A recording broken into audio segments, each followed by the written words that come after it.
Hindavi Swarajya news, जनतेसाठी एक पाऊल पुढे।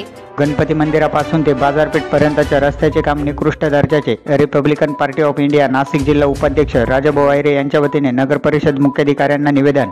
चांदवड शहरामध्ये जे मेन रोडचं निकृष्ट दर्जाचे काम केलेलं आहे गेल्या 3 ते 4 महिन्यापासून 3 ते 4 महिन्या पहिले ते अतिशय त्या रस्त्याचं काम इन्स्ट्रुमेंट प्रमाणे झालेलं नाहीये। तो 3-4 महिन्यात तो रस्ता खराब झालेला आहे आणि खराब झाल्यामुळे त्या ठेकेदाराने तिथे अंदाधुंदी काम केलेलं आहे। तर त्या गटरी सुद्धा दाबून टाकलेलं आहे। त्या गटरीचं घाणेरडं पाणी त्या रस्त्यावर येत असल्यामुळे लोकांना त्या रहदारीचा प्रवास त्या घाणेरड्या पाण्यामधून करावा लागत आहे आणि तिथे त्या रस्त्यामध्ये त्या गटरीवर तिथे ढापे नाही, ते मध्ये त्यांनी चेंबर बांधून ठेवलेले आहे। त्या रस्त्यामध्ये गटरीचं पाणी पास होत नसल्यामुळे तिथे मोठ्या प्रमाणात दुर्गंधी पसरलेली आहे, लोकांचे आरोग्य धोक्यात आलेले आहे।